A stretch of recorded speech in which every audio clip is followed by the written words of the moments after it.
Bom, vamos aqui a um conto do grande escritor naturalista Aloysio Azevedo, lembrando o mesmo autor dos clássicos O Cortiço, Casa de Pensão, Mulato, e aqui a gente vai ver ele no gênero conto. E esse conto aqui, Os Demônios, é um conto fantástico, é um conto dividido em 12 partes, narrado em primeira pessoa. E reparem que ele teve 3 versões aqui. O primeiro que sai na Gazeta de Notícias, depois sai na coletânea de contos Demônios e depois sai nos contos da livraria Garnier.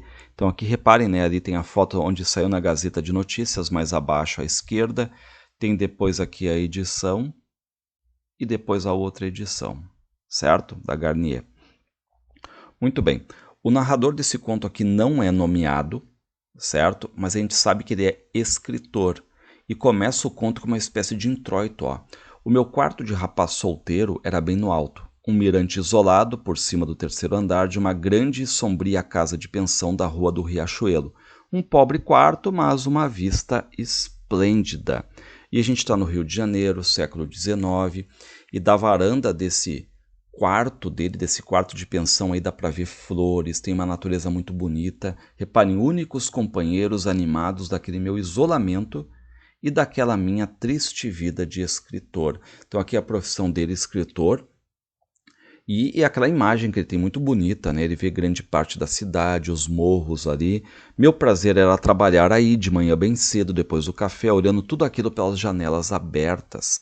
E parece aquele típico sonho do escritor também, né? Sentado, escrevendo, olhando aquela natureza linda pela frente, tá? E reparem o que ele tem ali. O único desenho que eu conservava à vista, pendurado à cabeceira da cama, era um retrato de Laura, a minha noiva prometida, e esse feito por mim mesmo. Então reparem, a gente fica sabendo então que ele tem uma noiva, que é a Laura, ele mesmo desenhou aqui o retrato da Laura, certo? Bom, entramos agora, são 12 partes, tá? Reparem que ele diz quase nunca trabalhava à noite. E aí a gente até entende, né, dentro daquela questão do século XIX, velas, lampiões, né, aquela dificuldade toda de iluminação. Só que ele diz, né, que às vezes ele tinha a mania de acordar à noite, ele começava a ler para passar o tempo, ou ficava esperando amanhecer, né? Mas aí um dia ele acordou e estranhou. Reparem, estranhei não perceber o dia através das cortinas do quarto. E aqui a gente já tem essa estranheza, né? O narrador não percebe o dia, parece que a noite está ali, ó, ad eternum, né? Enfim, e como não amanheceu, e o que ele pensa na cabeça dele? Eu tenho que ainda dormir, certo? Mas ele não tem sono, então ele começa a caminhar ali no quarto, fuma e tudo mais. Justamente naqueles últimos tempos, desde que estava noivo, recolhia-me sempre cedo e cedo me deitava. E aí ele lembra, né, que tinha antes visitado a Laura, só que às 10 horas eu já estava de volta, estendido na cama com um livro aberto sobre o peito a bocejar. Não passariam de 11h30 quando peguei no sono. Só que ele já olha, né, pela janela, vê ali a escuridão toda, vê a cidade afogada em trevas, escuridão e sucumbida no mais profundo silêncio. E aí ele começa a se lembrar, né, que não passava tipo nada ali, nenhum carro, nenhum ruído, nenhum cachorro. Acendi a vela e corri ao meu relógio de algibeira, de bolso. Marcava meia-noite. Só que ele começa a ver, tipo, parece que o relógio está parado ali. É singular, muito singular, repetia. Afinal, que horas seriam? Tudo parecia entorpecido e morto. E ele vê, né, que até a luz da vela dele não está tão forte. A voz dele parece que não está conseguindo sair. Então tá toda uma atmosfera muito estranha ali, porque é um conto fantástico, né? E o que ele pensa se ele não consegue dormir? A luz de vela não está tão forte, a voz não consegue sair. O que ele pensa, o melhor é trabalharmos. Sinto-me até bem disposto para escrever. Acendi mais 2 velas, fiz uma xícara de café bem forte, tomei-a e fui para a mesa de trabalho. Então, qual é o trabalho dele? Ele é escritor. O bico da minha pena ia desfilando caprichoso do meu cérebro para lançar linha a linha sobre o papel.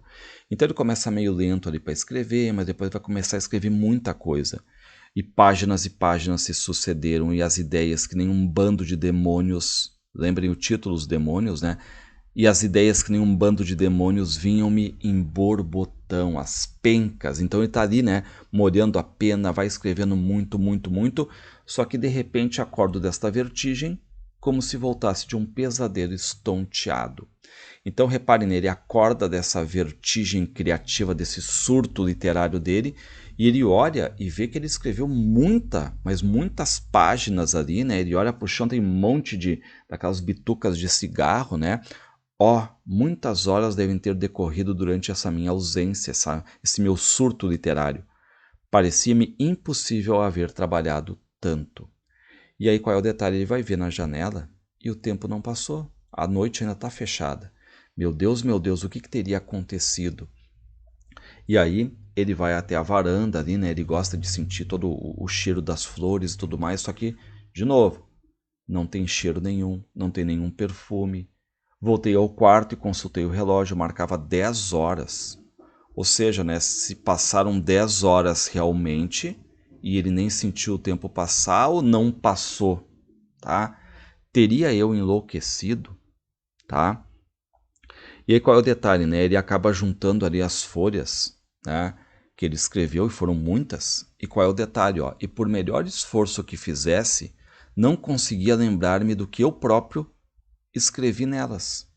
Então ele não sabe nem o teor daquilo que ele escreveu, daquele surto literário dele ali. E ele começa daí a sentir fome, sede, né? Ele tenta chamar o criado ali, só que a voz dele está fraca, ó. Principiei a ter medo de tudo. E aí ele pega uma vela e, como já que ele está num quarto de pensão ali, né? Ele começa a descer. A casa tinha muitos cômodos e poucos desocupados. No segundo andar morava um médico. E ele bate na porta desse médico ali, né? Ninguém atende. O que faz o narrador? Ele arromba a porta. Esperei um instante, ainda nada. Entrei. O médico estava estendido na sua cama, embrulhado no lençol. Tinha contraído a boca e os olhos meio abertos. Então ali ele nota, né, que o corpo desse médico está frio. Por quê? Porque o médico está morto. E aí o narrador está querendo pedir por socorro, né, chamar alguém, só que ele não tem voz. E correu aos outros quartos, e já sem bater foi arrombando as portas que encontrei fechadas. Só que quando ele vai arrombando, ele vai vendo que nas camas está todo mundo morto ali. Não encontrava ninguém com vida, ninguém, era a morte geral. E aí ele, o único vivo ali, vendo esse espetáculo, né, de mortes e tudo mais, né? Então a gente já está entrando aqui no fantástico do conto, né? Em cada quarto havia um cadáver pelo menos. Vi mães apertando contra o seio sem vida os filhinhos mortos, vi casais abraçados mortos, né? E claro que vem a dúvida no narrador. Por que me abandonaram sozinho? Por que eu não estou morto também? E automaticamente ele pensa em quem? Lembrem lá no começo o que ele guardava no quarto dele, um desenho da Laura. Ele pensa na noiva Laura, né? Lembrei-me de Laura. O que ele pensa? Tá viva? Tá morta? Sim, era preciso correr para junto dela. Mas a fome torturava-me cada vez mais fúria. Quantas horas teriam decorrido depois da minha última refeição? O meu relógio, agora inútil, marcava estupidamente 12 horas. E aí ele fica indignado com esse relógio, né? Porque o relógio ali não está marcando as horas de forma correta. Ele joga na parede, quebra o relógio, né? Ele olha, a noite está ali ainda.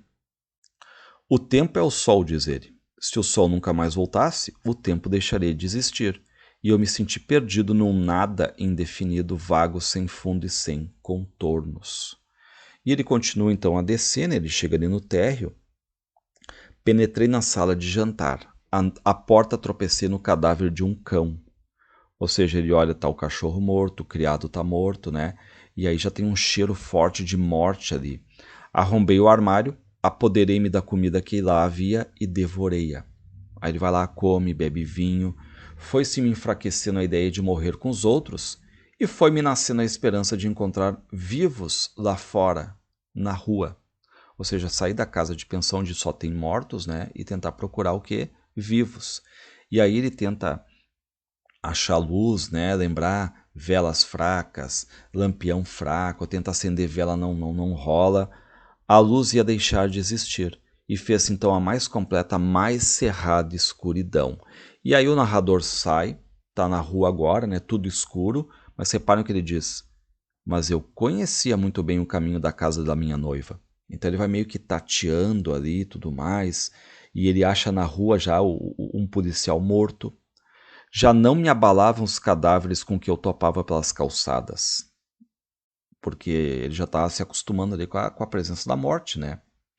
E ele está agora indo em busca da noiva dele, então ele fica tateando porta em porta, passando pelas esquinas. Um enorme cansaço invadia meu corpo inteiro, começa a ficar com frio, mas arrastava-me, arquejante e sequioso, coberto de suor, sem fôlego, mas arrastava-me.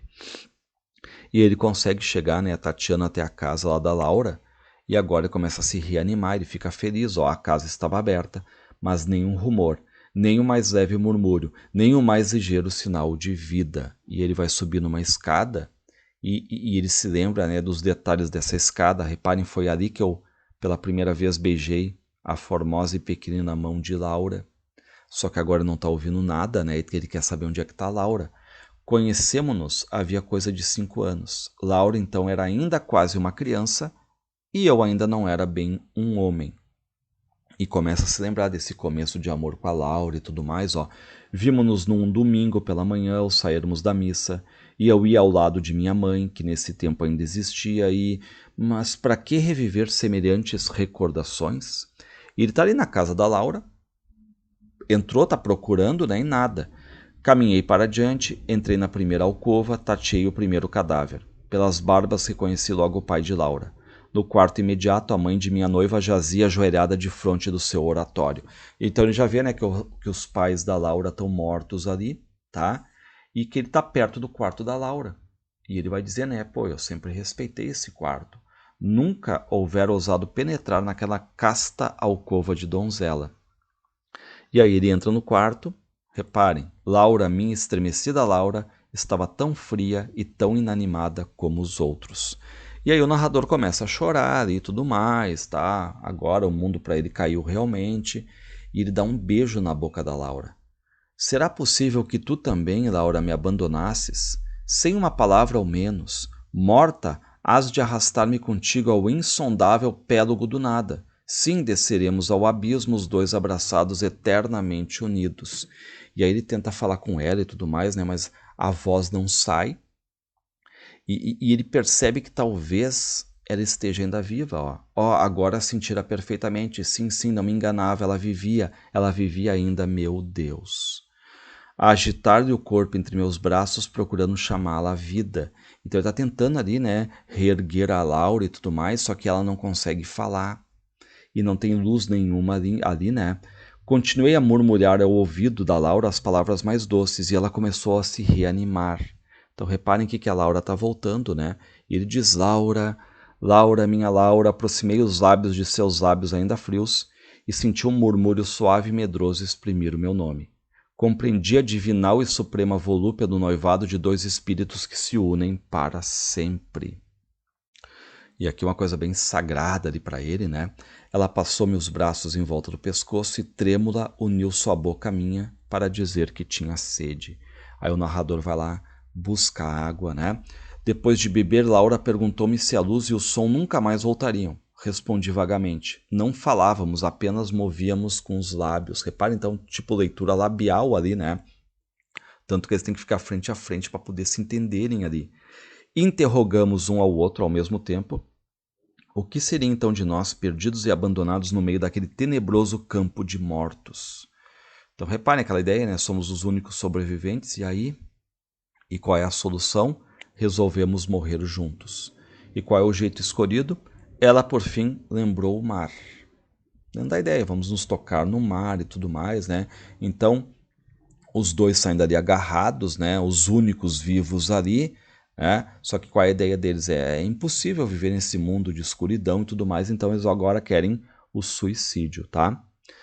Bom, vão para a rua e lá fora a umidade crescia ali que fazendo a crosta da terra. O chão já tinha uma sorvedura acumulação de lodo e eles estão caminhando, estão se atolando nesse lodo aí. Reparem que a natureza está ficando deformada.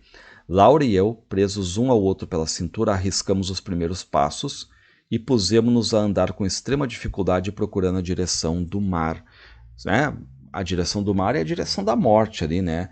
E agora eles não sentem mais frio, não sentem fome, né?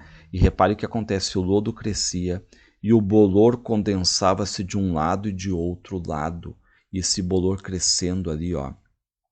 Era horrível para nós que nada mais ouvíamos, senti-los inspirar e respirar como animais, sorvendo gulosamente o oxigênio daquela infindável noite, aquela noite que não acaba mais.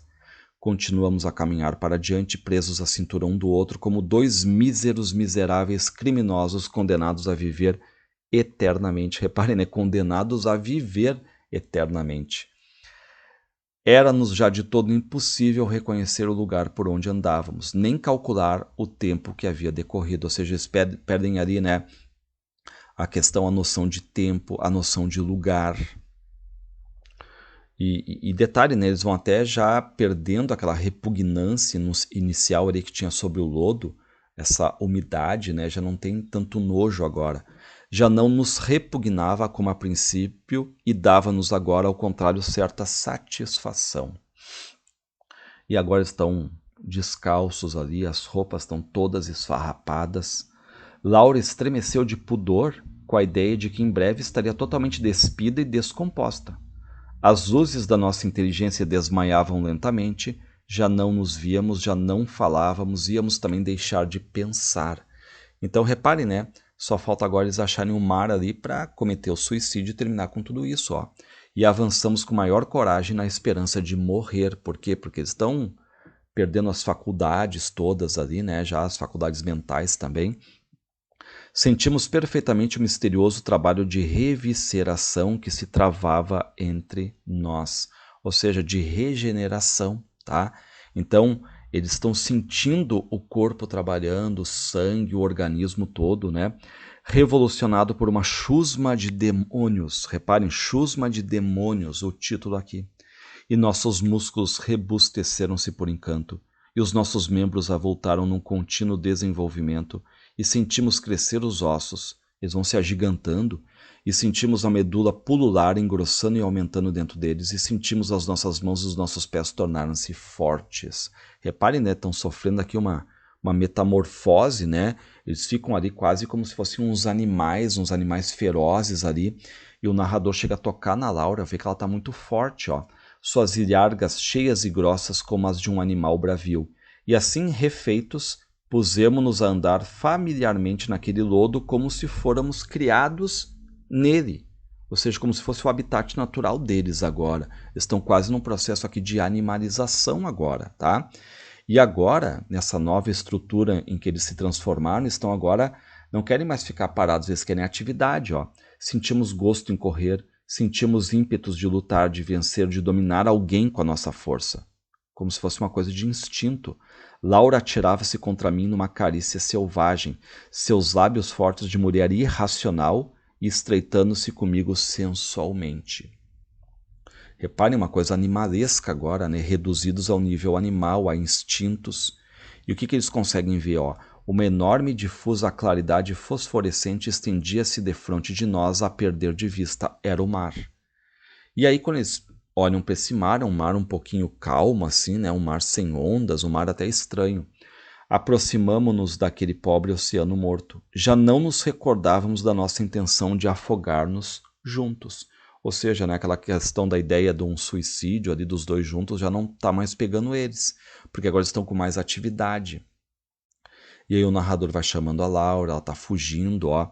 Vendo-se perseguida, atirou-se ao chão, a galopar, quadrupedando que nem um animal. Eu fiz o mesmo, me sentia muito mais à vontade nessa posição de quadrúpede do que na minha natural posição de homem. Reparem, eles começam a galopar agora, né, e tudo mais. Passam por um processo, né, não de evolução, mas de involução, se a gente for ver. Alcancei Laura por fim. Ela havia caído por terra, prostrada de fadiga. E agora os dois estão ali extremamente cansados e tudo mais, né? Eles querem ficar de pé, mas eles ficam agora 4 patas. Ó, foi de 4 pés, se animalizaram, né? Que nos pusemos a andar de um lado ao do outro, naturalmente sem dar por isso. Então meu corpo principiou a revestir-se de um pelo espesso. Reparem, né, que está criando no narrador aqui pelos. O maxilar dele também começa, né, a ficar maior, começa a ver presa, ou seja, as presas mais adequadas ao ataque. E crânio se achatando e tudo mais, né? Laura ao meu lado sofria iguais transformações, e galopávamos contentes ao lado um do outro, grunhindo. Reparem, né? Então aqui eles estão nesse mundo, nesse processo todo aqui que a gente chama, né, de animalização, essa metamorfose aqui, tá? E reparem que agora, né, as matérias que estavam ali em decomposição começam a virar o que? Comida para os dois.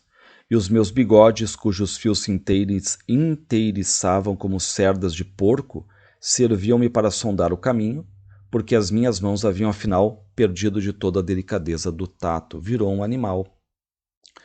E estão passando por essa transformação, perdem a fala, só estão uivando agora, perdem memória, né? Estão nesse estado apenas instintivo, perderam o estado racional.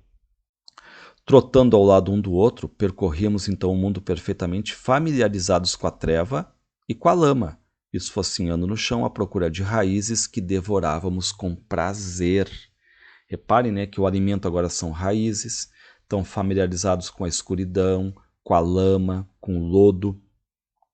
Reparem, ó, juntos e tranquilos, perfeitamente felizes, porque não pensávamos e porque não sofríamos. Então aqui também, né, uma crítica, talvez, né, ao ser humano, a questão do pensamento, a questão do sofrimento. Senti os pés trôpegos cansados, encontrei as unhas moles e abafadas a despregarem-se. Reparem que eles vão perdendo agora as unhas. Transformaram-se numa espécie de ventosa do polvo. E aí então, reparem, eles vão perdendo a unha, as patas vão ganhando ventosas e os pés vão ficando assim, tipo, enraizados ali no chão. Laura igualmente presa à terra. E aí os dois que estão ficando presos ali, né, eles tentam se beijar, tentam, né? E assim nos quedamos para sempre aí plantados e seguros, sem nunca mais nos soltarmos um do outro. E aí, cabelo cai, pelos caem, né? Os dedos das nossas mãos continuavam a multiplicar-se, uma existência tranquila, doce e profundamente feliz em que não havia desejos. Nossas pernas, entrelaçadas num só caule, cresciam e engrossavam. Reparem que eles estão virando até árvore ali, né? Quietos e abraçados na nossa felicidade silenciosa, bebendo longamente aquela inabalável noite, crescemos juntos e juntos estendemos os nossos ramos e as nossas raízes não sei por quanto tempo. E aí os tecidos dele vão endurecendo, né? Fomos perdendo gradualmente a natureza de matéria orgânica para assumirmos os caracteres do mineral. Então sempre abraçados ali, reparem, nos inteiriçamos numa só mole, informe, sonora e maciça, onde as nossas veias primitivas já secas e toridas formavam sulcos ferruginosos, feitos como que do nosso velho sangue petrificado. E reparem o que eles estão virando aqui. Eles chegam a virar uma rocha. Animais, plantas, rochas, e chegam aqui ao supremo estado de cristalização. Então reparem o processo, né? Eles eram humanos, depois viraram animais, depois viraram vegetais e agora viram minerais. E vivemos, vivemos e vivemos até que a lama que nos cercava principiou a dissolver-se numa substância líquida. E aí está terminando o conto, reparem, né? Uma gaseificação geral, como devia ter sido antes do primeiro matrimônio entre as duas moléculas que se encontraram e se uniram e se fecundaram para começar a interminável cadeia da vida. Então reparem que os dois aqui, né, o narrador e a Laura, eles passaram por várias mutações, por várias transformações, certo? Eles eram humanos, viraram animais, viraram vegetais, viram minerais e agora no final eles viram o quê? Átomos. Fecundam e começa aqui o que a gente chama cadeia da vida, como se fosse lá para o princípio da vida, né? E os dois ali abraçados, agora eles acabam se soltando, começamos a percorrer o firmamento, o céu, girando em volta um do outro, como um casal de estrelas errantes e amorosas que vão espaço afora em busca do ideal. E como é que termina o conto aqui? O narrador está dizendo agora que o que contou até agora foi aquilo que ele escreveu quando ele se acordou, ou seja, aquele surto literário lá do começo, aquela vertigem literária, resultou nesse conto fantástico aqui. E como é que ele se despede? Dizendo o seguinte: ora fica aí, leitor paciente, nessa dúzia de capítulos desenchabidos, o que eu, naquela maldita noite de insônia, escrevi no meu quarto de rapaz solteiro, esperando que Sua Alteza o Sol se dignasse de abrir a sua audiência matutina com os pássaros e com as flores. Então a gente fica sabendo, né, que quando lá no começo ele disse que a corda da vertigem, na verdade é onde ele começa a relatar o que ele escreveu, o que ele criou nesse momento de insônia, esse conto aqui, né, esperando que o sol surgisse, aqui um grande elogio ao sol, né, como se fosse o dono do tempo aqui. E quem parece, né, ser o grande incentivador para ele são os demônios, as ideias que vão surgindo aqui, né, na cabeça do escritor. E apesar de ser um conto fantástico, com elementos desse romantismo gótico, essa questão do sobrenatural, reparem que a gente viu também, né, esses elementos próprios aqui do Aloysio Azevedo no mundo naturalista, né? O amor no sentido mais carnal, a questão da redução ao nível animal. Então, um conto interessante aqui do nosso Aloysio Azevedo.